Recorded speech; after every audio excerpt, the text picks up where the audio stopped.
Ladies and gentlemen, will you please put your hands together? Welcome to the stage, Jeremy Laden! In the spring of 1996, I was still a few months away from my 21st birthday. Being underage in Portland at that time meant there weren't a lot of options for me to hang out late at night. The eclectic coffee house cafe scene was my chosen domain to hang out late with my friends after shows, talking about movies, music, dissecting life. Places like the Pied Cow and the Rimsky-Korsakov House were staples of my late night adventures. But recently I had discovered a new place in Northwest called the Green Room. The Green Room was kind of a jazzy cafe that served wine and food, had a dark beat vibe, and I felt like the writer I wanted to be when I sat there and scribbled in my journal. I had recently been dumped by my girlfriend over winter break, and I was heartbroken about it for months. I was a classic late bloomer. I was too stupid to notice a girl's smile in high school or to pick up on the signs that a girl liked me. I had no girlfriends in high school. I lost my virginity at 19 to my first girlfriend, and I just got dumped by my second one. But I was feeling ready again after a few months to get back in the world. It was spring and I was feeling frisky, and that meant it was time to maybe ask a girl out again. Sarah had been my waitress every time I'd been to the Green Room. She was short and athletic. She had short blonde hair, green eyes, glasses. She was arty and a little bit punk. She had the cutest little nose ring. From the first time we met, there was this electricity between us, this spark, a rarefied air of sexual tension. But I wasn't really sure if I was the kind of person that she dated. The second time we met, she flirted with me overtly, touched my arm, laughed at my little jokes, and stared at me a little too long after taking my order, and then broke her gaze with a mischievous grin. But that same night, I could have sworn she was flirting just as overtly with a couple women at another table. The last time I saw her, we got to talk a little more. She told me she was a photographer, and at the time, I worked at a frame shop, so I offered to get her cheap mats. She had a show coming up, and I told her I could hook her up. I couldn't stop thinking about this girl, so one Tuesday in March, I decided to stop into the Green Room on my way to see Love and Rockets at La Luna. The moment I walked in the door, Sarah spotted me, and her face lit up. She came right over to me, and she hugged me. She said, "I can't believe you're here. I was just talking about you." Really? She sat me in her section and got me a coffee. But then things got really busy, and we didn't get a chance to talk, and before I knew it, it was time to head to the show. As I was leaving, Sarah stopped me at the door, and she said, "Hey, you should come back after the show and hang out. I'm here till close." So I went to the show, and the whole time I was there, I couldn't stop thinking about her. What was I getting myself into? Was I about to go on a date, a late-night rendezvous, or was I just making a new friend? I had no idea. I just knew I had to be cool. I told myself, "Be cool, Jeremy, okay? Be cool." So the show ends, and I head back over there, and I get to the Green Room just as they're closing. Sarah invites me inside, gives me some wine to sip while they clean up. And I sat in a booth and wrote in my journal. I could feel her eyes watching me. I caught her coworkers giving me coy looks as if they'd been talking about me. When they were finished, she asked me for a ride home, told me she could show me her portfolio and give me the photos that she wanted framed. By the time we got to her house, it was nearly 1 a.m. The house was dark, her roommates were asleep, so we made our way into her bedroom in the back of the house. Her bedroom was a Spartan mess, with nothing but a dresser, a bookshelf, and a bed on the floor. But I didn't care. I was in a girl's room. We sat on her bed drinking wine and talking for what seemed like forever, but it was probably like half an hour. And finally, Sarah looked down and got quiet for an uncomfortable amount of time. I was so nervous, the sexual tension was so thick, but I didn't know what was happening still, and I didn't want to be that guy. I could tell there was something on her mind, but I was hoping it wasn't just her trying to figure out how to give me the friend speech in the nicest way. Finally, she says, "Can I tell you something?" Of course. And I braced myself for bad news. I usually date girls. So this is a date.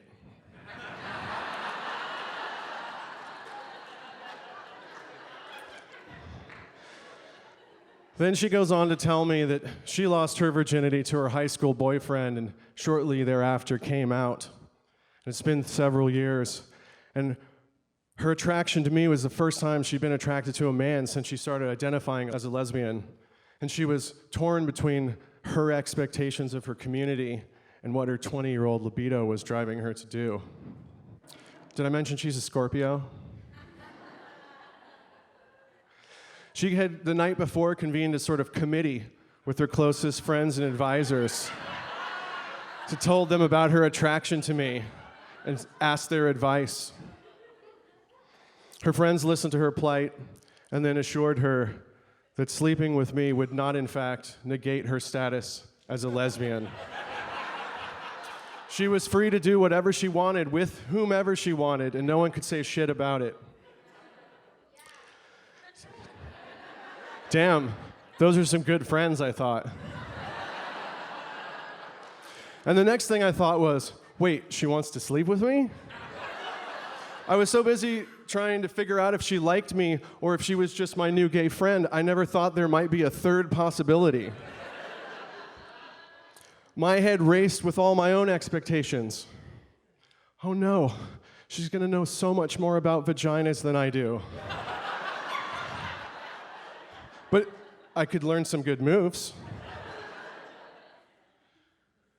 What's the etiquette in this situation? I mean, how do we handle my penis? Do I get it out? Does she get it out? Do we even use my penis? I mean, I assume that would be part of the novelty for her. And then I thought, am I representing all men now? Because I'm not a very experienced lover at this point. I don't think that's really fair. Okay, I'm not up for that pressure. All that's racing through my head, and the only thing I could say was, wait, so you want to sleep with me? Yes.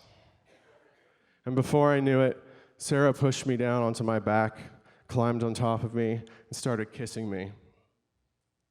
And that carnal energy that I imagined was between us turned out to be very real, as things escalated quickly, and we were down to nothing but our underwear in a few minutes. Our mouths intertwined, our hands searching each other's bodies. I slid my hand down her back and pulled her close to me. She ground down on me. And just at that moment, the unthinkable happened. I'd been drinking coffee and wine all night, and I was developing the worst case of pee-pee boner. You know? When you have an erection, but you also have to pee really bad. That's the sexual Kobayashi Maru, okay? The no-win scenario.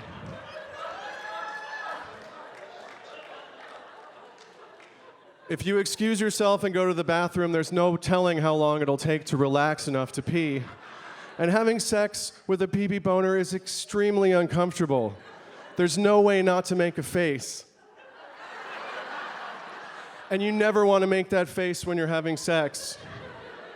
I didn't want to ruin the moment, a moment that may never come again. So I decided to power through.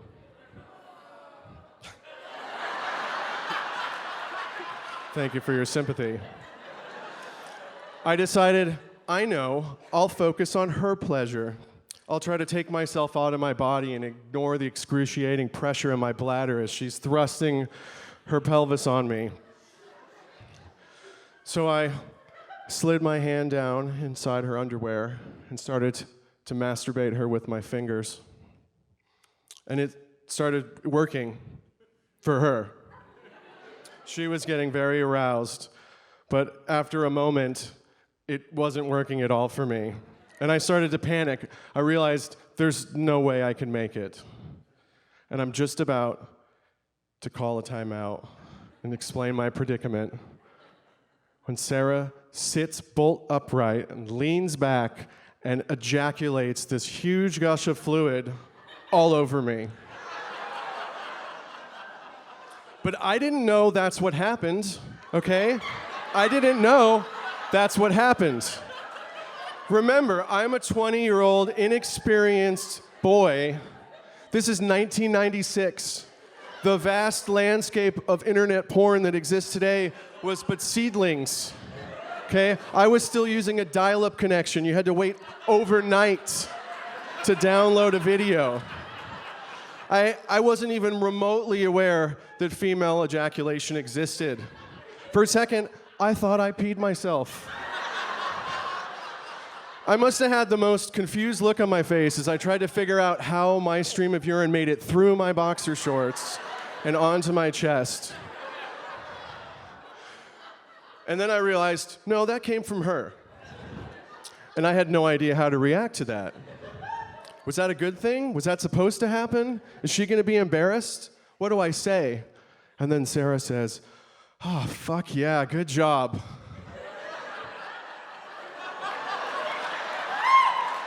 Good job?